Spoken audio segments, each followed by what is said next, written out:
एक वक्त का किस्सा है। एक गांव में दो भाई रहते थे। भाई का नाम मीठा था जो अपनी बीवी नसीबो कैंची के साथ रहता था, जबकि छोटे भाई का नाम बिट्टू था जो अपनी माँ के साथ रहता था। इनके बाप ने मरने से पहले इन दोनों के नाम आधी आधी जमीन कर दी थी। वाह यार, इस दफा तो प्याज की फसल काफी अच्छी हुई है। अब इसे बाजार में जाकर बेचता हूँ और अच्छा मुनाफा हो जाएगा।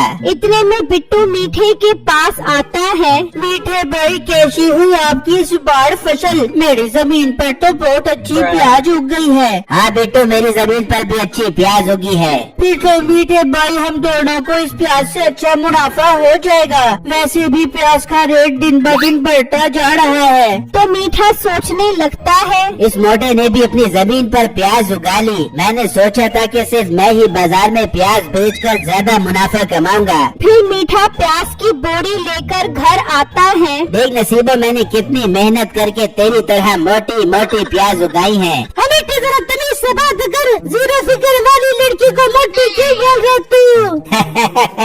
नसीबो, मैं मजाक कर रहा था। अच्छा ये बता, मार्केट में आजकल प्याज का रेट क्या चल रहा है? मीठे 80 रुपए किलो प्याज बिक रही है, पर 90 रुपए किलो बेच कर ज्यादा मुनाफा कमा दियो। नसीबो, सोचा तो मैंने भी यही था कि ज्यादा रेट पर प्याज बेचकर ज्यादा मुनाफा कमाऊंगा, पर उस मोटे बिट्टू ने भी प्याज उगाई हुई है। इसी वजह से मुझे ज्यादा मुनाफा नहीं हो सकेगा। मीठे तो बड़ी प्याज की ज्यादा तारीफें करियो, ऐसा ना हो तेरा छोटा भाई बिट्टू तुझसे पहले प्याज बेच जाबे और तू ग्राहकों का मुंह देखते रह जाबे। नसीबा, तू मुझे कारोबार करना ना सिखा। मैंने कारोबार में PhD की हुई है। अच्छा मैं जा रहा हूँ बाजार प्याज बेचने। फिर मीठा प्याज लेकर बाजार आ जाता है तो बिट्टू पहले ही प्याज लेकर बैठा होता है। आ जाओ मीठे भाई, आज हम दोनों भाई मिलकर प्याज बेचेंगे। हाँ हाँ ठीक है, पर अपनी प्याज की ज्यादा तारीफें करने की जरूरत नहीं है तुझे ग्राहकों के सामने, क्योंकि मेरी प्याज ज्यादा गोल मटोल है तेरी तरह। फिर मीठा भी अपनी प्याज लेकर बैठ जाता है तो एक ग्राहक मीठे के पास आता है।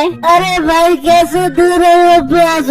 80 रुपए किलो है मेरी मोटी मोटी ताजा ताजा प्याज। ठीक है भाई, 1 किलो प्याज दे दो यार।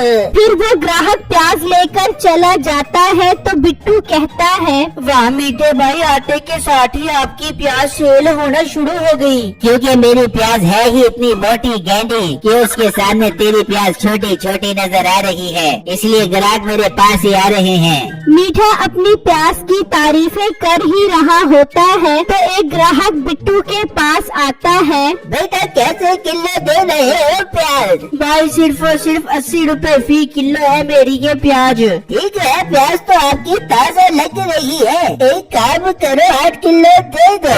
8 किलो सुनते ही मीठा हैरान हो जाता है। ये क्या, मोटे के पास तो बड़े बड़े ग्राहक आ रहे हैं। अगर इसी तरह ही चलता रहा तो ये तो मुझसे पहले प्याज बेच जाएगा। मीठा गुस्से में ही बैठा होता है और ग्राहक बिट्टू के पास आते रहते हैं। इस तरह कुछ ही देर में बिट्टू की सारी प्याज बिक जाती है। मीठे भाई, मेरी तो सारी प्याज बिक गई है, मैं चलता हूँ। हाँ ठीक है, जा, और ज्यादा खुश होने की जरूरत नहीं है। मैं भी जल्दी ही अपनी प्याज बेच दूंगा। मीठे भाई, मुझे खुशी होगी आपकी भी प्याज जल्दी बिक जाए। फिर बिट्टू वहाँ से चला जाता है तो मीठा सोचने लगता है, मुझे अब कुछ करना ही पड़ेगा। अरे बेटा, आधा किलो प्याज दे दो। बुजुर्गों, घर पर क्या मेहमान आ गए हैं जो इतनी सारी प्याज लेकर जा रहे हो? इस तरह शाम हो जाती है और मीठे की प्याज भी बिक जाती है। चलो शुक्र है प्याज बिक गई। अब घर जाकर नसीबों के साथ मिलकर प्लान बनाता हूँ उस मोटे को सबक सिखाने का। फिर मीठा वहाँ से निकलता है और घर आ जाता है। मीठे, सुना के सारा तेरा आज का दिन सारी प्याज बिक गई। नसीबों, सारी प्याज तो बिक गई है और मुनाफा भी अच्छा हुआ है, पर एक टेंशन वाली बात है। मिट्टी कैसी टेंशन, मुझे बता, मेरे पास जरूर इसका हल होगा। नसीबा, मुझसे पहले उस मोटे बिट्टू की प्याज बिक गई थी। मैं ये चाहता हूँ कि बाजार में सिर्फ और सिर्फ मैं प्याज बेचूं। पूरे गांव में बिट्टू और मेरे पास ही प्याज होती है। अगर उसका पत्ता भी साफ हो जाए तो मजा ही आ जाएगा। तो मीठे, तू और मैं मिलकर उसकी जमीन से सारी प्याज उखाड़ लेते हैं। पर बेगम, उससे मुझ पर शक हो जाएगा कि मीठे भाई की प्याज लगी हुई है और मेरी प्याज चोरी हो गई है। तो मीठे हम भी अपनी जमीन से प्याज निकाल लेंगे और सब प्याज को छुपा देंगे। और जब प्याज का रेट आसमानों को छुएगा तब हम उसे बेचकर खूब मुनाफा कमाएंगे। वाह वाह बेगम, क्या कमाल का जहन चलता है तेरा। आज रात ही अपना काम मुकम्मल करते हैं। फिर रात हो जाती है। नसीबो और मीठा खेतों में आ जाते हैं। बेगम तू एक काम कर, तू मोटे बिट्टू की जमीन से प्याज निकाल और मैं अपनी जमीन से प्याज निकालता हूँ। ठीक है मीठे, मेरी झाड़ के टोटे सही करती हूँ मैं। फिर नसीबो बिट्टू की जमीन से प्याज निकालती है और मीठा अपनी जमीन से निकालता है। इस तरह वो सारी प्याज निकाल लेते हैं और वो प्याज की बोरियां कमरे में रख देते हैं। मीठे ये देखा, हमारा काम हो गया। अब हमें तरक्की करने से कोई नहीं रोक सकता बेटा। हाँ बेगम, अब हम बहुत जल्दी ही तरक्की की बुलंदियों को छू कर आएंगे। फिर अगला दिन होता है तो बिट्टू अपनी जमीन पर आता है तो देखकर हैरान रह जाता है। हाय ये क्या हो गया? कौन मेरी साड़ी प्याज चोरी करके ले गया?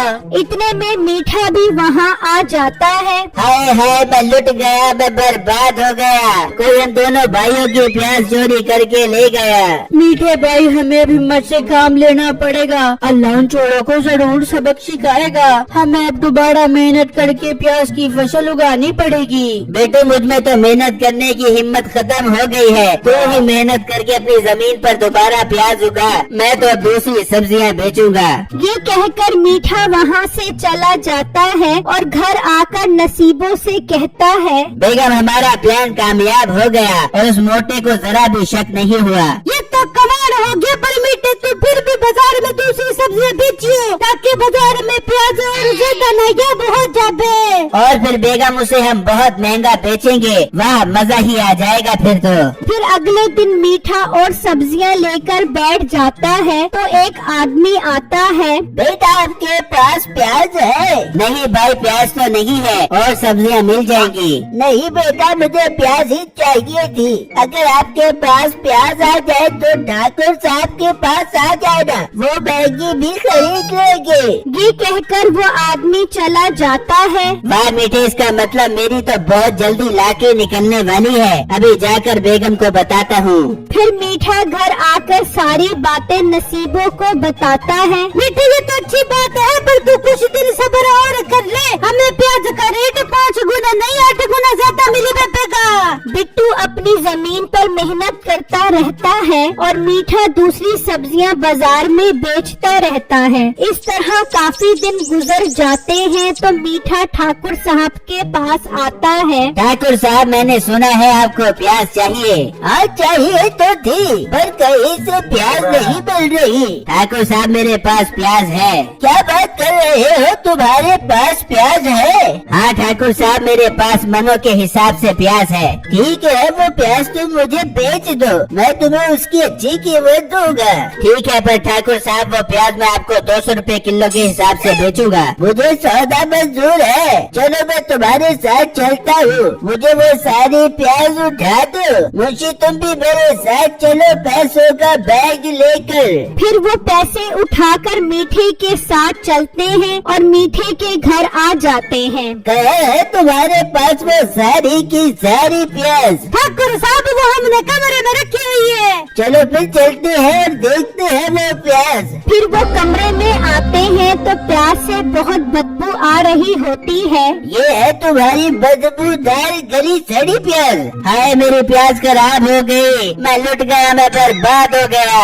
बिट्टू मीठे के घर के पास से गुजर रहा होता है। यार ये तो मीठे भाई की रोने की आवाज आ रही है, मैं जाकर देखता हूँ। फिर बिट्टू अंदर आता है और देखकर हैरान रह जाता है। ये क्या मीठे भाई, आपने प्याज चोरी करके यहाँ छुपाई हुई थी? बिट्टू मेरे छोटे भाई, मुझे माफ कर दे, मुझसे बहुत बड़ी गलती हो गई, मैं लुट गया, मैं बर्बाद हो गया। मीठे भाई आपको अल्लाह की तरफ से सजा मिल गई है, जो ये सारी प्याज खराब हो गई है। और करो मुनाफे की लालच में प्याज खीरा। अल्लाह तेरा शुक्र है, तूने मुझे मेहनत करने की हिम्मत दी, जिसकी वजह से आज मेरी प्याज की फसल तैयार हो गई है। मतलब तुमने अपनी जमीन पर प्याज की फसल उगाई थी? जी ठाकुर साहब, मैंने प्याज की फसल उगाई थी जो अब तैयार हो गई है। तुम एक काम करो, मुझे अपने खेत में ले चलो, मैं तुमसे सारी प्याज खरीद लेता हूँ। ठीक है ठाकुर साहब, चलो। फिर वो प्याज वाले खेत में आ जाते हैं। वाह लड़के, तुम्हारी खेत में प्याज तो अच्छी उगी है, मैं ये सारी प्याज तुमसे अच्छे रेट पर खरीद लेता हूँ। फिर ठाकुर बिट्टू को वो पैसों का बैग देता है और मीठा और नसीबो लालच के आगे मारे जाते हैं।